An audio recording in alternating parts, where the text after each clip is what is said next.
Та. И Лайла казва, значи CIA са убили JFK. Що не виждам навсякъде заглавия по темата. И някой тук беше казал, може би защото не са излязли някакви големи доказателства, не знам с какво. Иска да пусна този сегмент на Тъкър Карлсън, но точно определен част, която не е в това убили са го, не са ли го убили, не знам с какво, но нещо друго. It would be nearly 50 years before the CIA admitted under duress or concluded that while their motives remained unclear, both Lee Oswald and Jack Ruby had acted alone. No one helped them. There was no conspiracy of any kind. Case closed. Time to move on. And many Americans did move on. At the time, they had no idea how shoddy and corrupt the Warren Commission was. It would be nearly 50 years before the CIA admitted under duress that in fact it had withheld information from investigators about its relationship with Lee Harvey Oswald. Тогава, когато умира президента, определен човек, Освалд е бурян за виновен, той е убиец. И сега въпросът е, ЦРУ или друга правителствена организация има ли нещо общо с този човек? И те казват, няма. Case closed, няма каквото повече да се поручва и така нататък. 50 години по-късно,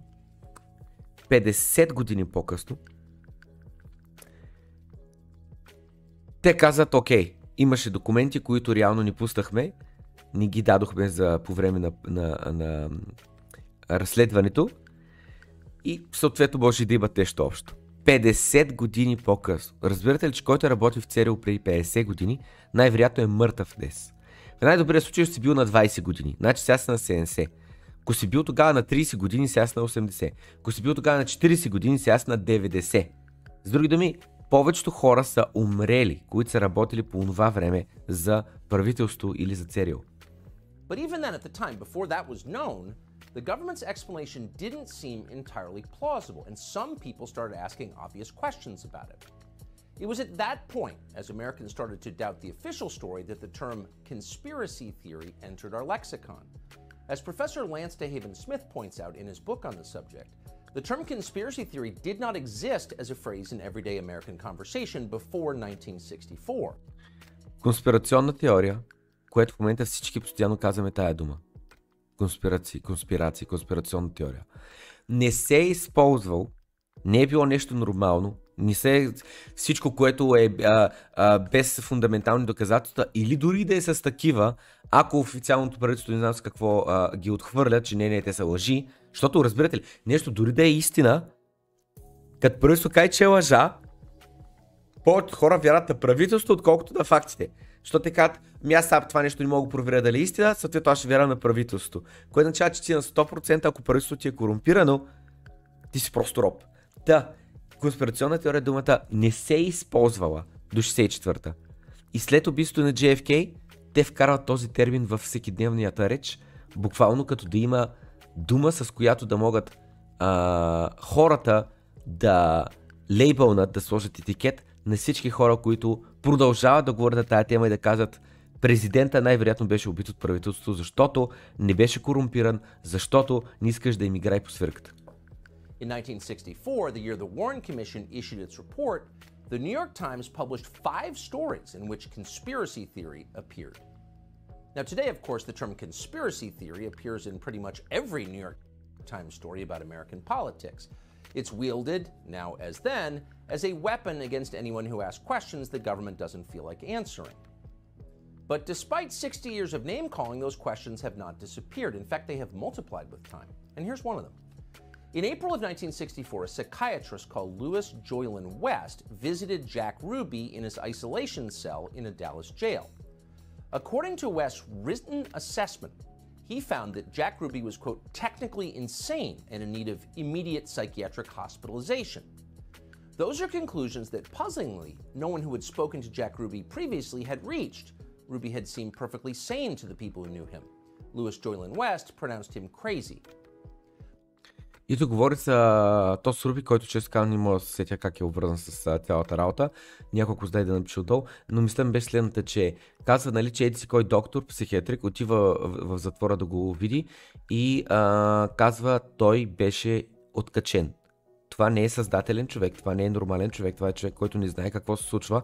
Този човек има нужда да бъде премахнат от затвора и да бъде вкаран веднага в психиатрична болница.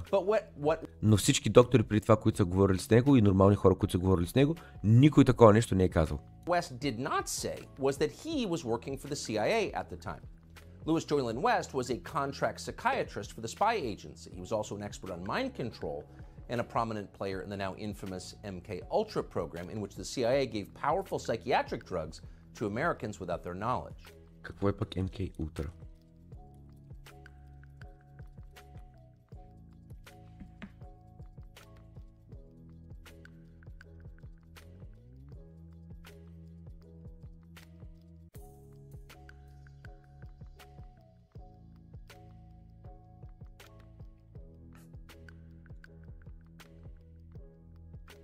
Има филм, трябва да гледам този филм.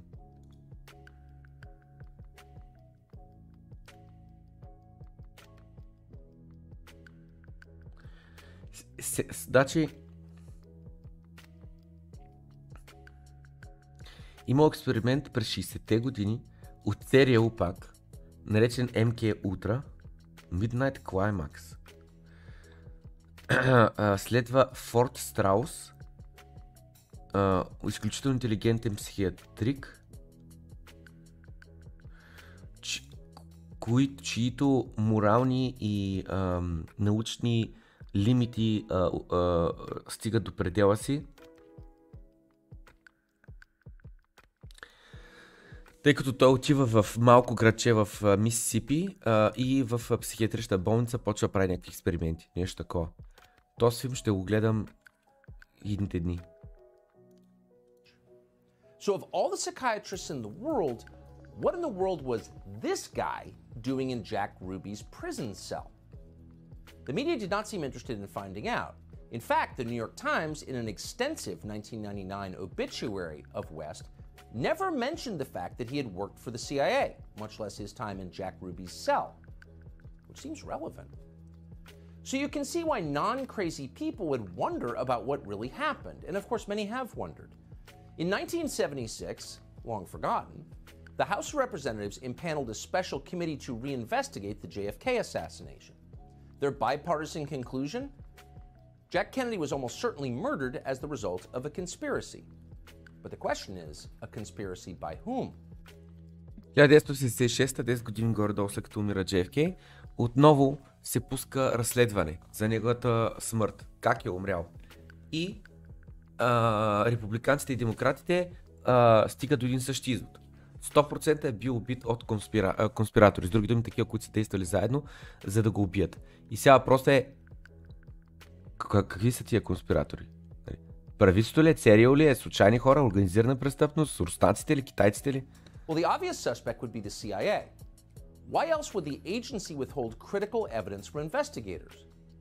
И той каза, нали, очевидният отговор би трябвало да бъде ЦРУ. Защо? Ами защо иначе, ако ЦРУ не са виновни, ако те не са го направили, ще крият документи от разследващите. Нали? Ти не си виновен. Примерно руснаци са виновни. Примерно. Защо ЦРУ ще скри документи, в които буквално ще се види, че ЦРУ са, не ЦРУ, ами и руснаците са го направили? Is there a benign explanation for that? For maintaining this level of secrecy for this many years?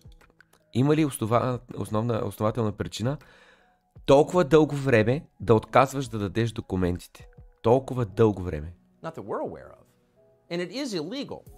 In 1992, Congress passed the President John F. Kennedy Assassination Records Collection Act.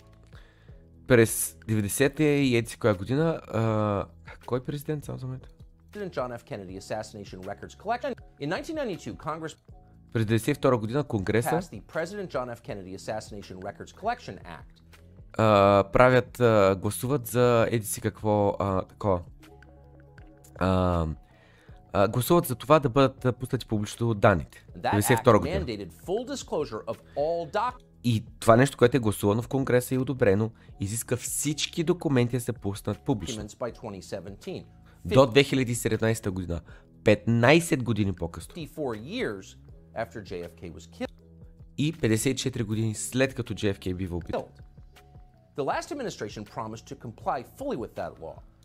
Предното правителство се е съгласило и е заявило, ние ще направим това, което закона казва, това, което е гласувано и одобрено. Но директора на ЦРУ Майк Помпео, е този човек,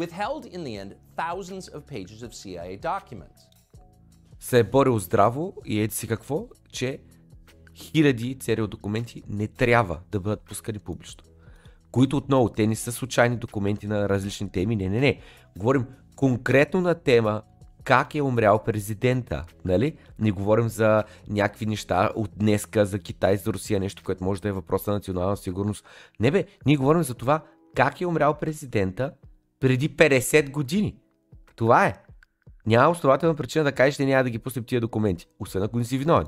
Today, this afternoon, the Biden administration did exactly the same thing. That would be thousands of pages of documents after nearly 60 years.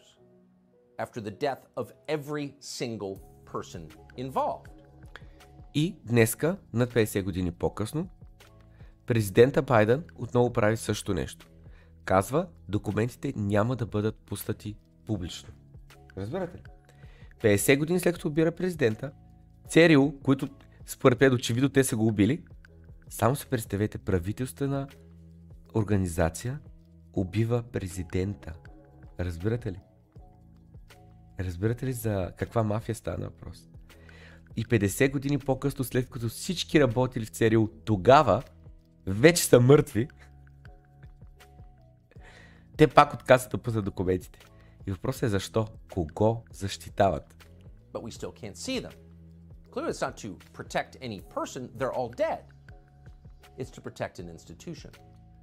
Та кого защитават? Не е човек, защото те всички са умрели. Защитават институцията. Тук го прекъсваме сегмента. Защо ЦРУ не пуска документите? Защото пуснат ли ги, знаят, че веднага ще има протести, веднага ще се каже, че време е тази организация да бъде спряна. Време е тотално регулации да се направят върху тази организация.